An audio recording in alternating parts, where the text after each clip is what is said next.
Bonjour les enfants, j'espère que vous allez bien. Le cours d'aujourd'hui va concerner toujours le thème 6, devenir femme ou homme. Et aujourd'hui, on va étudier plus spécifiquement le fonctionnement de l'appareil reproducteur. La semaine dernière, on a vu les hormones qui étaient sécrétées chez les hommes, chez les femmes, que ces hormones étaient déterminées par les chromosomes qui sont possédés par chacun des deux sexes. Aujourd'hui, on va être amené à répondre à la problématique: comment la libération d'hormones permet-elle la procréation humaine? Et l'ensemble de notre cours va se baser sur l'étude d'expériences afin de savoir quel va être le rôle exact de ces hormones dans la procréation. Donc, pour commencer cette série d'études, je vous propose ici d'étudier des schémas d'expérience sur le rôle des ovaires dans le contrôle du cycle utérin, c'est-à-dire que l'utérus, je vous demande donc de reprendre ce qu'on a fait la semaine dernière, va s'épaissir au fur et à mesure du cycle de 28 jours chez la femme. Et arrivé à la fin de ces 28 jours, la diminution de la concentration de progestérone va être responsable des règles. Ici, on a donc 3 expériences différentes qui sont notées ici et le témoin noté là. Je vous ai également mis pour rappel ce qu'on a fait la semaine dernière sur l'appareil reproducteur féminin. Pour chacun des 3 cas, il faut donc décrire le protocole, décrire les résultats et également interpréter les résultats. Donc le protocole et les résultats sont d'ores et déjà notés sur les schémas. Par contre, l'interprétation des résultats, ça va être grâce au raisonnement. Donc ce que je vous propose de faire, c'est tout d'abord notre animal témoin. On voit une activité cyclique des ovaires et de l'utérus, c'est-à-dire que les ovaires vont libérer une fois tous les 28 jours chez la femme, au 14e jour du cycle, un ovule qui peut ou ne le sera pas fécondé par un spermatozoïde. On a l'utérus ici donc qui va subir un développement de la muqueuse, comme on l'a dit juste au début de la vidéo, et également le vagin noté ici. Donc l'idée, ça va être de comparer l'animal témoin aux 3 expériences. Donc pour ici notre souris, décrire le protocole, notez là, décrire les résultats, donc ici. Et enfin, interpréter les résultats, c'est-à-dire qu'est-ce qu'on va pouvoir en déduire à partir de la comparaison de l'animal témoin. Ce que je vous propose, c'est de mettre la vidéo en pause et d'y réfléchir par vous-même. Si malgré les efforts de réflexion, ça vous semble toujours compliqué, ce qu'on peut faire, c'est en décrire un ensemble. Et dans ces cas-là, après, vous serez plus apte à décrire les 2 expériences seules. Donc, ici, on voit l'ablation des 2 ovaires, donc une ovariectomie, c'est-à-dire qu'on a la suppression des 2 ovaires. Donc là, j'ai décrit le protocole. Les résultats, quels sont-ils? On a une atrophie de la muqueuse utérine et l'arrêt du cycle utérin. Qu'est-ce qu'on peut en déduire? On peut en déduire que la présence d'ovaires, normalement là à l'origine, est indispensable pour que la muqueuse utérine, elle se développe. Et c'est également indispensable pour que la muqueuse utérine puisse, suite à son développement, être détruite.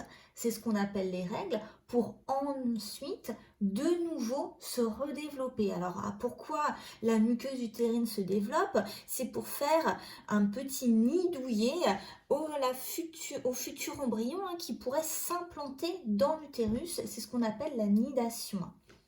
Donc voilà, on a pu en déduire que les ovaires étaient indispensables au développement de la muqueuse utérine et au cycle utérin. Est-ce qu'à partir de là, vous êtes prêts? Oui, je sais, vous êtes prêts à faire l'expérience 3 et 4 seuls. Je vous laisse remettre la vidéo en pause.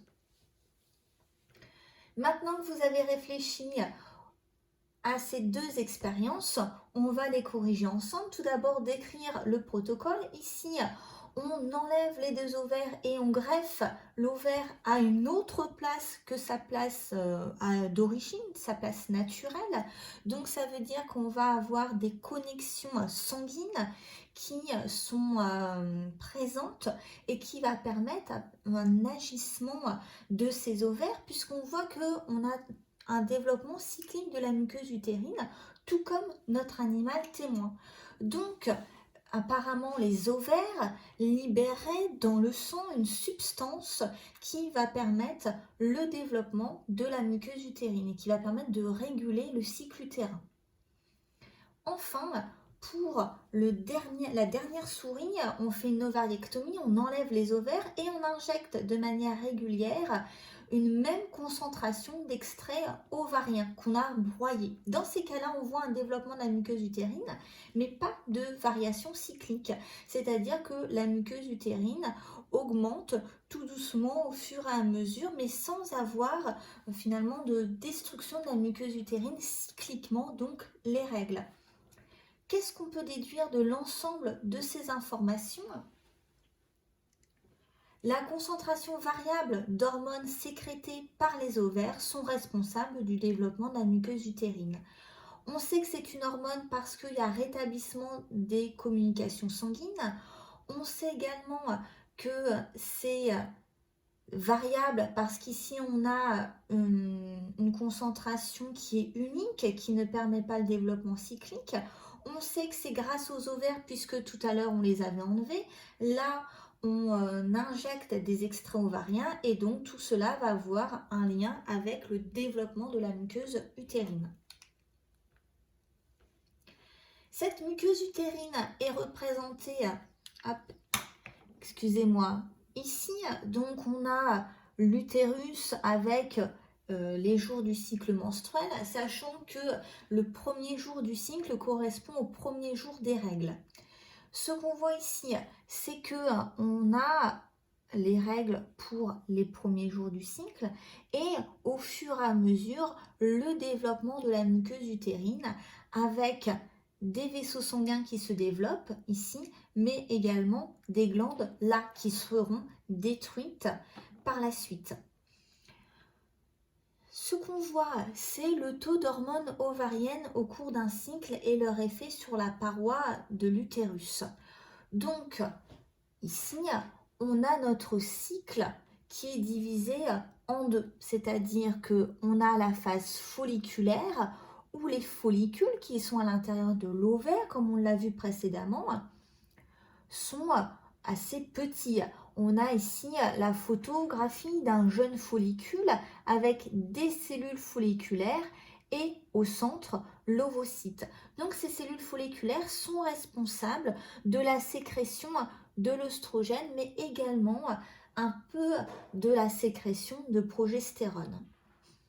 À ce niveau, au 14e jour, on a l'ovulation.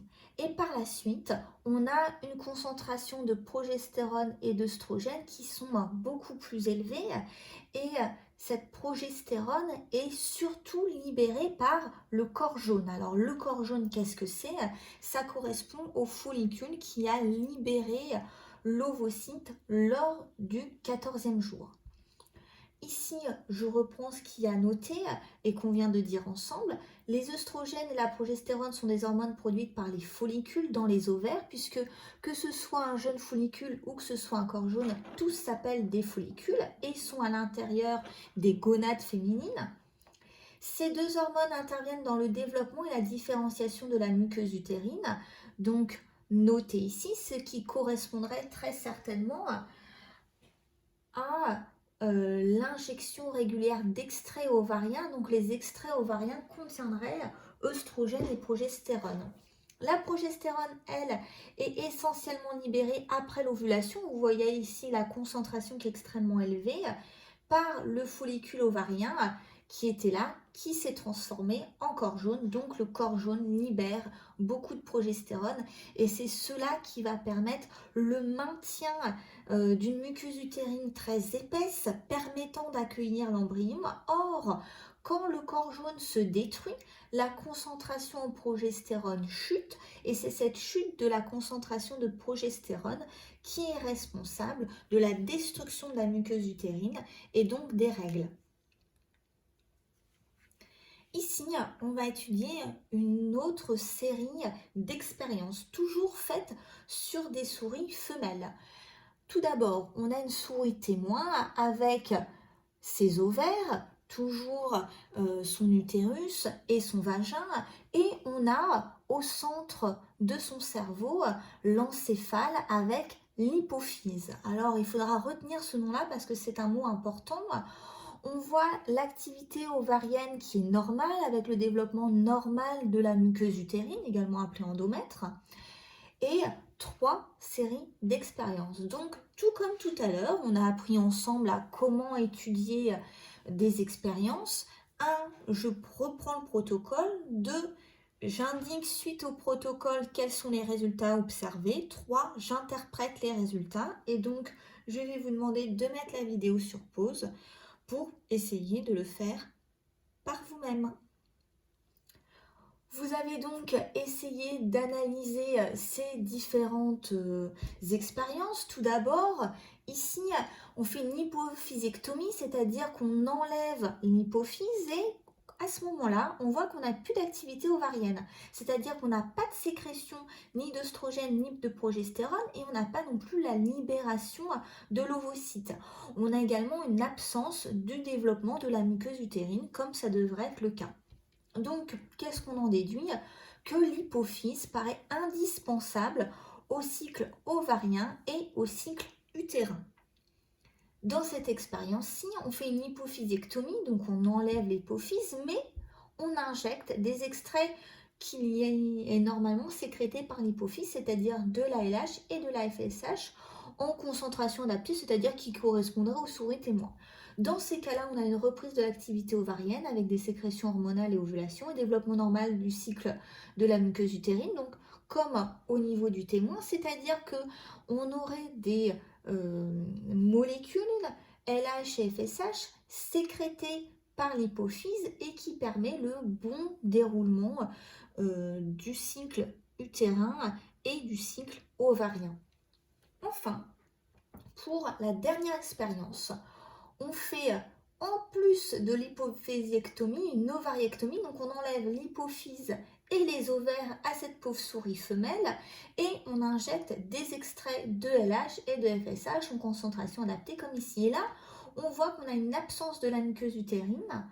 Donc, vu que tout à l'heure, il y avait un développement de la muqueuse utérine alors qu'on avait les ovaires, on peut se dire qu'en fait LH et FSH n'agissent pas directement sur la muqueuse utérine, mais agissent sur les ovaires qui, eux, vont agir sur la muqueuse utérine.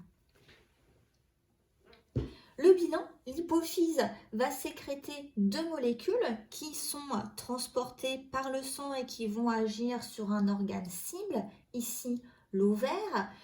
Et ces hormones permettent indirectement le cycle utérin, vu qu'ils permettent le bon fonctionnement du cycle ovarien et que les ovaires sont responsables du bon déroulement du cycle utérin.